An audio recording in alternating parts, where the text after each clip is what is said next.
For more NASA videos, hit subscribe.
Europa is widely considered the most likely place in our solar system beyond Earth to have life right now.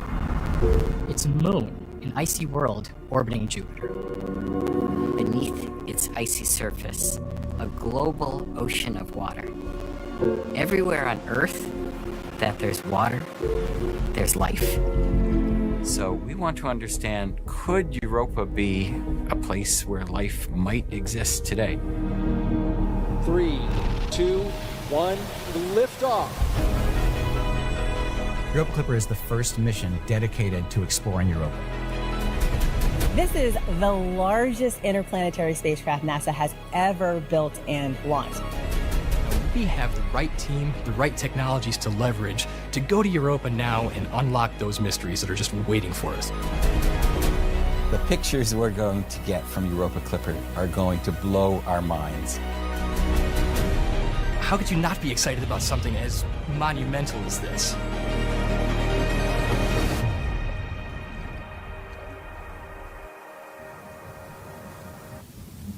Welcome to NASA Science Live. Today, we're pulling back the curtain on one of the most exciting space missions of our time, Europa Clipper, a mission that will explore Jupiter's icy moon, revealing what's beneath its surface. I'm your host, Tahira Allen, and I am so excited to be here with you today. Now, here's the best part. Today isn't all about us talking, it's about you. If you have questions throughout the show, send them in using the hashtag AskNASA on social media or drop them directly into the comments wherever you're watching. Okay, let's jump right in. What makes this mission so special? It's Europa, one of Jupiter's 95 moons that likely has a vast liquid ocean hidden beneath its icy surface. The Europa Clipper spacecraft will travel all the way to this mysterious moon to answer one big question. Does Europa have suitable conditions to support life as we know it? Today, I'm joined by two incredible guests from NASA's Jet Propulsion Laboratory who are helping make this mission possible. First up, we have Cynthia Phillips, Europa Clipper Project Staff Scientist. Welcome, Cynthia. Thanks, Tahira. I'm so excited to be here today. And Jenny Kampmeyer, Europa Clipper Science Systems Engineer. It is great to see you, Jenny. It's great to be here, Tahira. Thanks for having me. Yeah, thank you both so much for being here. Can you start off by telling our viewers a little bit about your roles at NASA? Cynthia, we'll start with you. Sure. Yeah. So I'm a project staff scientist on the Europa Clipper mission. And that means I basically work to help the project scientist and the science team make sure that the mission has everything it needs to be able to accomplish its top level science goals and objectives. And I'm also a planetary geologist. So I'm really excited about getting to see Europa. And what about you, Jenny? Yeah, so I'm the science systems engineer for Europa Clipper, and basically what that means is that I sit kind of right on the boundary between science and engineering. So I work really closely with the science team, helping to kind of explain engineering constraints and how they might affect the science that we're going to take.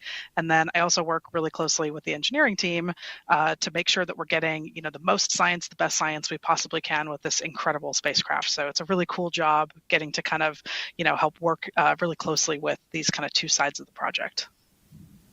Yeah, and Jenny, we actually spent the day with you at NASA's Jet Propulsion Laboratory, where Europa Clipper was built, to learn more about your role in the mission as part of NASA's Behind the Spacecraft series.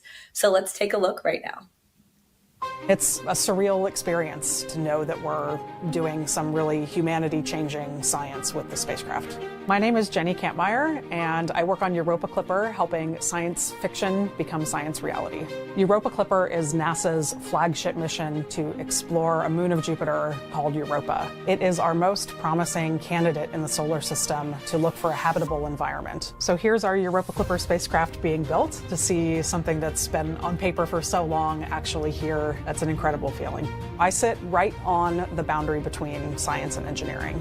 Decisions that are made on the engineering side and decisions that are made on the science side, often in orchestra, you are focused on what you're doing. You have to be listening to a different section and what they're doing. Then you have to all be watching the conductor for one performance that has to go flawlessly.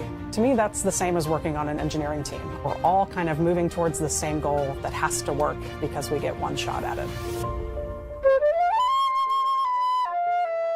One of the reasons I ended up studying music is that I felt a little intimidated by the engineering program, where I was the only woman. And so that experience made me feel like I didn't belong there and that I couldn't do this kind of work. So I spend a lot of time working with all sorts of groups of people and students to let them know that they do have a place here, even if they don't fit a stereotype. I can't wait for Europa Clipper to get launched, and seeing it leave Earth on its way to Jupiter is going to be an experience I'll never forget. So cool. I mean, seeing the making of this mission is always so impressive. For our viewers, if you would like to watch more episodes from this season of Behind the Spacecraft, you can visit go.nasa.gov/Europa Clipper BTS. Okay, let's dive into the details about why NASA chose to send a spacecraft to Europa. Cynthia, we know that life on Earth needs certain ingredients. Can you break those down for us and explain why scientists think those ingredients may also be present at Europa?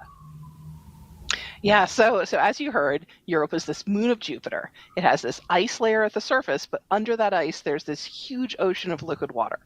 And we're pretty sure there's more water there than all of Earth's oceans combined. And so water is really one of the key ingredients for life. And when I say life, I mean life as we know it, life that's here on the Earth today. It relies on liquid water. And basically, almost everywhere that we've found water on the Earth, we've found life there. And so we think that water is one of those key kind of ingredients for life. But you can't just have water. The second ingredient is the right chemical elements. So these are things like carbon, nitrogen, hydrogen, phosphorus, sulfur, oxygen. They're elements that are pretty common in the solar system. And so we're pretty sure that those exist on Europa in sufficient quantities. But then the third ingredient is an energy source. It would be really boring if all you had was this water, you had these chemicals, and there was no energy to drive chemical reactions, right? There's nothing that actually could happen. And so in the case of Europa, we think that what there is there's a couple possible energy sources. One is there could be hydrothermal systems. So these are vents of like superheated water at the bottom of Europa's ocean, where the water could circulate into the crust. You could get all sorts of interesting chemical reactions that could take place there. And hydrothermal vents are a place of abundant life on the bottom of Earth's oceans. So it's possible that those could exist at the bottom of Europa's ocean as well. Another energy source also could come from the surface. Europa's surface is bombarded by really high energy radiation, and this radiation can also make chemical reactions happen at the surface, creating perhaps interesting oxidants and organics that then, if they could work their way down through that ice layer into the ocean, they could also help be a food source. They could supply an energy source for life, basically. So we think Europa could have all the ingredients for life. So this is super exciting. And, we think the ingredients are there. But Jenny, how is the spacecraft specifically designed to search for these ingredients? Yeah, absolutely. It's a great question. So we have an incredible payload of instruments that are on board this spacecraft. We have 10 science investigations, and you can kind of see them here in the video being called out, all of the different instruments and investigations that are on board the spacecraft. And we kind of think of this payload almost like a really high-tech Swiss Army knife that's going to help us study, everything about Europa. So we don't have enough time to talk through, all 10 of these things in detail, but what I can say is that we kind of divide them into two groups. So we have a group of imagers, and these are instruments that will be taking images of the surface of Europa in a lot of different wavelengths of light.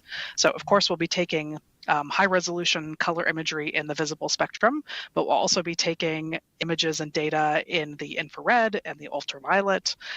We also have a thermal imager, which is kind of a very high-tech pair of night vision goggles where we can see, places on the surface that are warmer, where maybe water has seeped up through the ice. So that's kind of our set of imagers.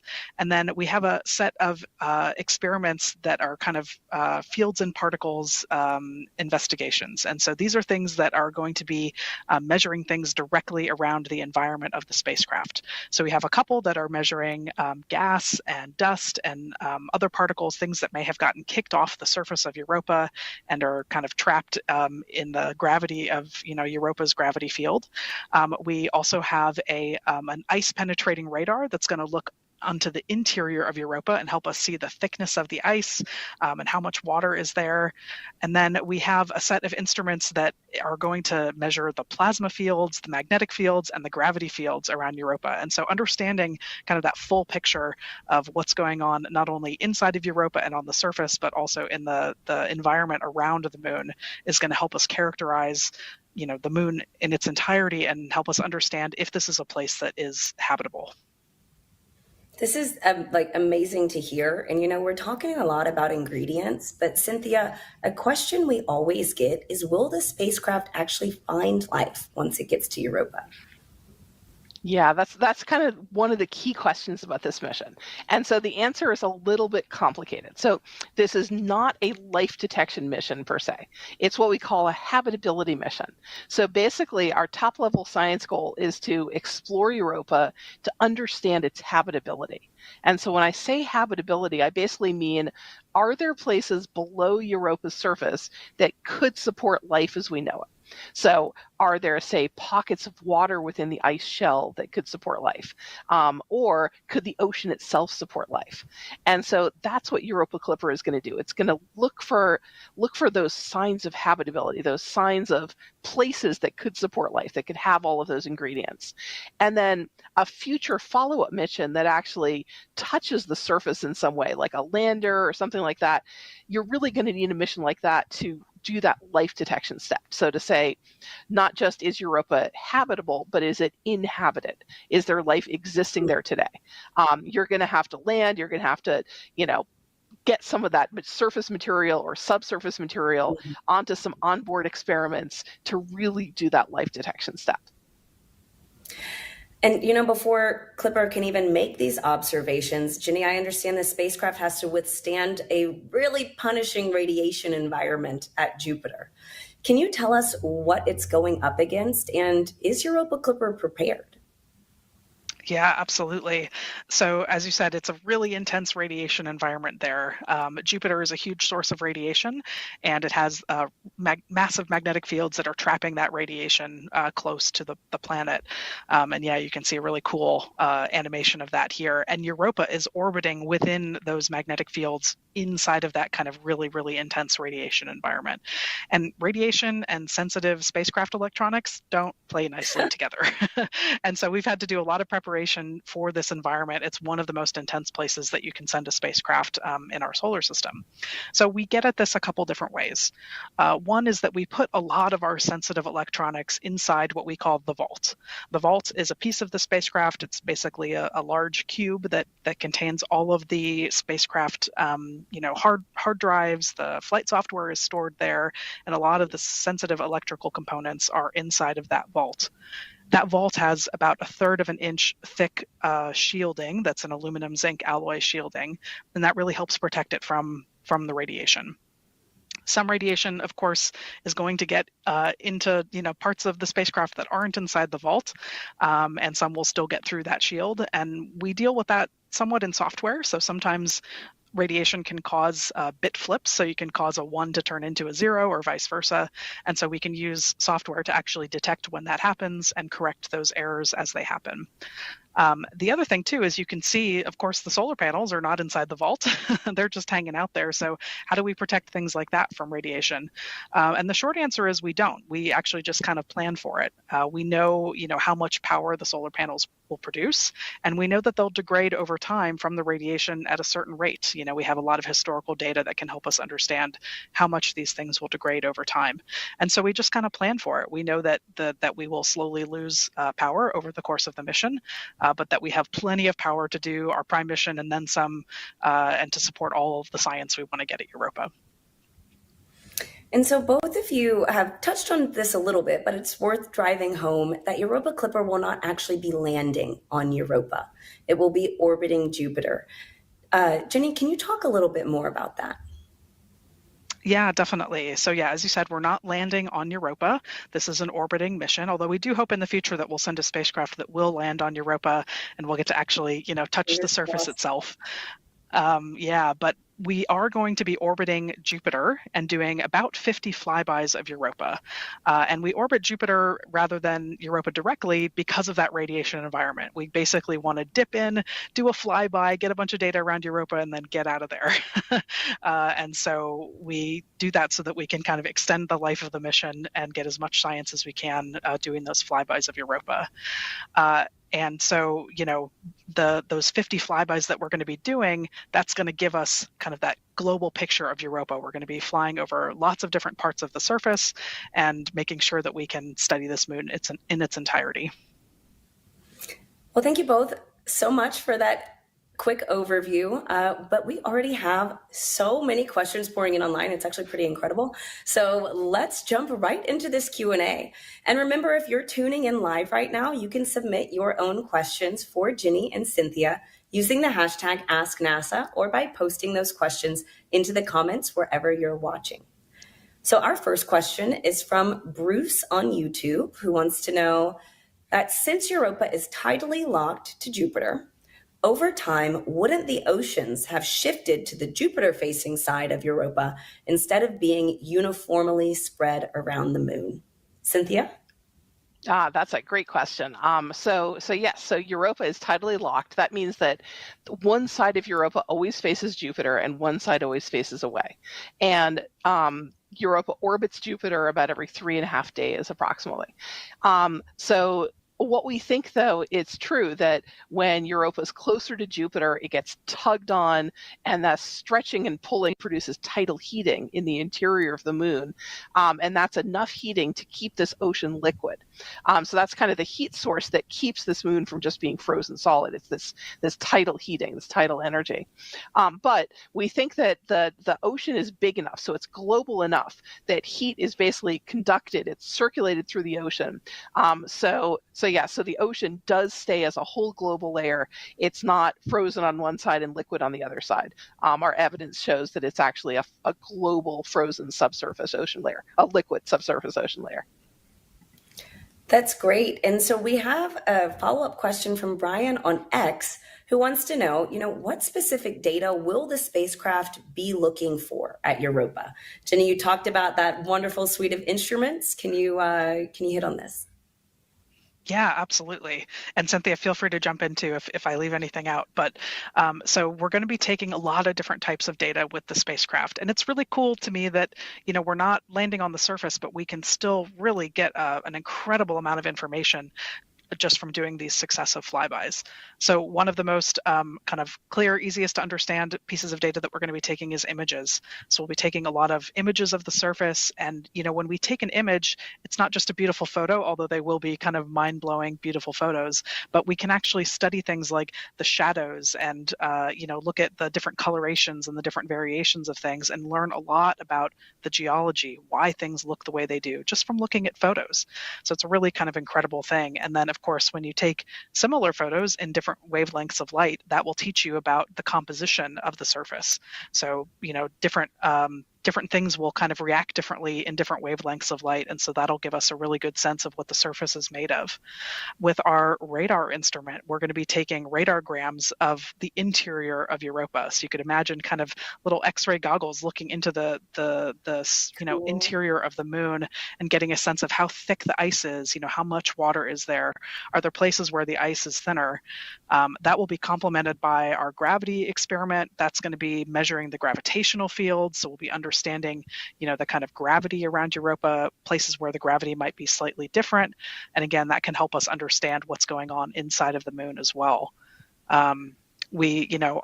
So those are kinds of things that we're, going to be looking at the moon from the outside, but we also have a whole bunch of spectroscopy instruments on board the spacecraft that's going to be tasting particles and gas and dust and things that are kind of above the surface of Europa. Some of those things may have actually been kicked off of the surface, and these instruments will be detecting them and tasting them and identifying kind of what these molecules are and how fast they were moving and that kind of thing. So we have a whole huge variety of data that we're going to be taking when we get there that's really going to help us understand this moon.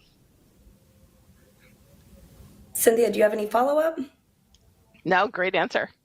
I'm putting you on the science team, Jenny. Well, I have a great follow-up for you, Cynthia. So, Jenny just broke down all the data holistically of what we're really trying to look for in this mission. But we have Rocket Man Randy on X who asks, what is the most promising indicator of life beneath the ice that you'll be searching for? Yeah, so, we're not expecting there to be like multicellular, fish or anything in Europa's ocean. We're not going to complain if somehow, a fish gets thrown out and it, crashes into our spacecraft. We'll make sure we get some good pictures of it. But that's not what we're expecting to find here, right? So, most models of life on Europa, you're talking about like little tiny, like microscopic, single-celled kind of life forms. But even those would be super, super excited about. And so scientists have a lot of debates about what is a biosignature? What kind of measurement would you need to take to either detect life directly of Europa's surface into space? There's also charged particles from all that radiation. Those also hit the surface and they could throw some of the surface off into space. And so basically those particles make a really, really thin atmosphere surrounding Europa that we think is made of kind of little bits of the surface. And so on our close flybys, like Jenny was saying, we'll be able to use our dust detector and our gas detector to actually suck in some of those particles. So we'll actually take those particles on board the spacecraft into our detectors, and we can study their chemistry. And so, because those particles they've been ejected off the surface in a pretty high energy event, things like DNA, if it existed somehow on the surface, it would probably get really, really fractured. And so we're not going to be able to detect like big, huge, complex organic molecules. But what we will be able to detect is kind of the building blocks as these particles get broken down as they hit our detectors, we can measure kind of the fundamental chemistry that they're made of. And so that, in my opinion, is going to be one of our best kind of clues, one of our best signs that, maybe there's something really interesting going on there that could help lead us toward thinking that there could be life there.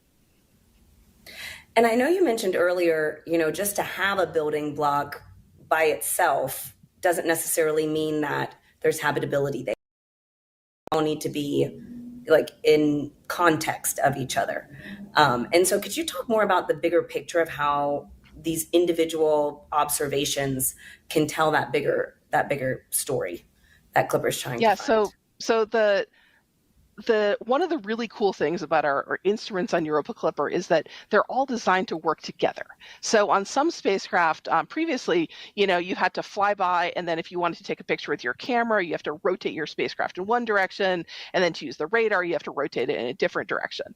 And so we made sure in Europa Clipper that all of our remote sensing instruments, all of those imagers that Jenny was talking about, they're all pointed in the same direction. So basically on each flyby during close approach, we don't have to pick. We can basically take observations of the same part of the surface with all of our instruments. And then at the same time, we're also collecting, the gas and the dust that are spewed off the surface. We're collecting those at the same time with our gas detector and our dust detector.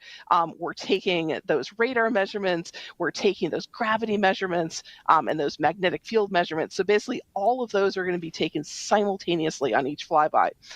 And so that's just really exciting because as a geologist, you get a lot of information from pictures. And I mean, I'm a pictures person. I love pictures of Europa, but being able to understand more about those pictures by having, the compositional information and then having the radar information to tell you the 3D structure and then having information about what was the magnetic field measurement right there as we flew by. It's really going to be the combination of all of these different instruments that's going to help us understand Europa. It's going to be fantastic. Yeah, what an engineering marvel. Congratulations, Jenny, and to your team. And so we've been talking a little bit about images, and I know that's something that a lot of people are looking forward to. We have Antonio Gallo on X who asks, what will be the expected image resolution of the images that Clipper will provide? And what size of the objects on the surface will it be able to see? So essentially, how much is that surface visibility going to be for us? Jenny, I see you shaking your head. Do you want to do this one? Yeah, I think I might actually toss it to Cynthia. I think I know the answer, but I think she'll know it for sure. So yeah, so the highest resolution pictures we'll get will be at a resolution of about 0.5 meter per pixel. So that's about 1.5 foot. Okay. And so basically we'll be able to see things that are, like 3 feet across. And so, if there's a car driving around in Europa, we'll be able to see it really well. And yeah, I know, it's crazy. And we'll also be able to use those pictures to get stereo. So not only will be able to see kind of car-sized objects on the surface, but we'll also be able to see, how tall they are, what their sort of 3D structure is. And that's just going to be amazing. And so I have a follow-up question. Honestly, maybe both of you could answer it. So we have a viewer on YouTube who asks, what considerations went into selecting Europa for this mission over the other potential targets like Titan or Ganymede? Do we want to take it from science or engineering? Yeah, well, I'll at least start by saying that I want to go to all of these places. So I think it's just a matter of, when we get to go, right? So we're going to Europa now, which is incredible, and there's so much we're going to learn there. It is, of course, kind of one of our most promising places in the solar system to look for a habitable environment. We have, other missions that are being planned to these other bodies. Of course, there's a lot of excitement about Enceladus, too, a moon of Saturn that is also kind of an icy ocean world. So, just from a totally selfish perspective, I want to go to all of these places. So let's go. Yeah, I'm totally with you. Just, build me a couple more Europa Clippers, Jenny, and we'll send them everywhere. That's right. The reason why, and one of the reasons why Europa was chosen to be kind of the next flagship destination was that coming out of the Galileo missions, that was a mission in the late 1990s that studied Jupiter, the Jupiter system and its moons, including Europa. That was really when we sort of started this whole revelation of the idea of an ocean world, the idea that an ocean could exist out in the outer solar system beyond the Earth. And that really just, it expanded our whole idea of the habitable zone. We used to think that, to be habitable, to be a place where life could live, you had to have liquid water stable at the surface. And so you get into this kind of Goldilocks story where in our solar system, Venus is too hot and Mars is cold and Earth is kind of just right. And so discovering that worlds like Europa could have oceans, or Europa is kind of like the type example. It's kind of like the OG ocean world. Out in the outer solar system, here's this ice layer at the top, but then there's this huge liquid water ocean. And so really, we've been working on planning this mission for 25 years now. We've been talking about it. And then finally, about 9 years ago, we got the new start, which is when you sort of get the rubber stamp from NASA headquarters to say, okay, this mission's real. Let's go ahead and figure out how to do it. So yeah, but the other locations too, NASA's also working on the Dragonfly mission, which is going to go and explore Titan. That's an octocopter that's actually going to fly around in Titan's thick atmosphere. So that's going to be amazing. And in the latest the National Academies of Science put out a decadal survey every 10 years. And so they ranked an Enceladus mission called the Enceladus Orbilander as kind of the next big sort of ocean world flagship mission as well. So yeah, we're really excited to see exploration of all of those places. And we'd be remiss too to not mention the JUICE spacecraft. JUICE launched last year. This is the Jupiter Icy Moons Explorer mission, and it's going to get there kind of around the same time that Europa Clipper will. And this is a mission put on by the European Space Agency, and it's going to be studying the icy moons of Jupiter in general, but we'll be focusing on Ganymede, which I know our viewer asked about. So NASA's not the only one sending spacecraft to these incredible worlds too. So yeah. Thanks for mentioning that, Jenny. And as we are full steam ahead on Europa right now, we've got Thrash Munster on YouTube who wants to know, for both of you, what do you hope to discover or uncover during your research on Europa? Jenny, we'll start with you. So, yeah. Okay, good. Oh, yeah. Oh, man. I mean, it's such a hard question, right? I mean, it's a basic question, but it's a hard one because there's so much that we want to know about. For me personally, I mean, I'm really excited about the water, understanding how much water there is, kind of knowing, as much as we can about it. How salty is it? Is it uniform underneath the ice? And just kind of getting a sense of what that water is like. As Cynthia was mentioning, this kind of class of bodies, these icy ocean worlds, we're seeing that they could be quite likely to be abundant in different parts of not only our solar system but in the universe. And so being able to study one up close with this incredible spacecraft, and just really understanding more about the water that's there, the fact that there could be twice as much water there than there is on the Earth, and I think of the Earth as a place that has quite a lot of water actually, and so the fact that there's a place in our solar system that's smaller than the Earth that with twice as much water, I mean, that blows my mind. So for me, understanding more about the water is really what gets me excited. Yeah, and really for me, it's the pictures. I can't wait to get those high resolution pictures of the surface. I want to see those cars, or there's those car-sized chunks of ice on the surface. We don't think there's actually cars. But, just getting to see the surface, it's going to be 12 times better resolution than anything we've seen before from Galileo. So I think we're just going to be completely surprised and stunned at, how different the surface looks. And as a scientist, that's the best thing, right? You want to be surprised. You want to see something that nobody predicted you'd see there, because that's where the science is, right? That's where the excitement is. So I just can't wait. And Jenny, Skate Screams on Twitch asks, what do you expect to find in respect to the magnetic field? You were talking about that huge magnetic field around Jupiter. So what would be ideal in results for you? Yeah, so one of the questions we get a lot is basically like, how do we know the ocean's there, right? I mean, we can't see it; it's underneath the surface. So how do we know an ocean is there? And what's really incredible is that the Galileo spacecraft that kind of discovered the ocean, the way it discovered it was through studying the magnetic fields. So the magnetometer instrument on Galileo was able to characterize the magnetic fields around Jupiter and how they interact with Europa, and basically found that, the way the magnetic fields would look the way they do is if there was some sort of conductive layer underneath the surface. And what made the most sense for kind of all of our research and modeling is that this is a layer that is salty and able to conduct some of that magnetism. And so, studying the magnetic fields might just seem like, oh, we just want to understand more about them, or, kind of have a sense of how they change over time. But really what it's helping us do is understand the interior structure of Europa, which kind of blows my mind, that we can make that inference, we can make that jump from studying magnetism in the Jupiter environment and in the Europa environment, and, from that able to infer that we have this conductive liquid layer underneath the surface. Is just kind of mind-blowing. Yeah, no, this all blows my mind. I mean, really, to think about everything that we can learn and study from so far away, it is just really incredible what teams can come together and do. And so I'm going to pause for 2 seconds right here. We still have a ton of questions pouring in online. But before we get to the next one, I actually have a question for our viewers. If you can ask the Europa Clipper spacecraft one question when it arrives to Europa, what would it be? Drop your question into the chat box wherever you're watching. Alrighty, let's get to the next Ask NASA question.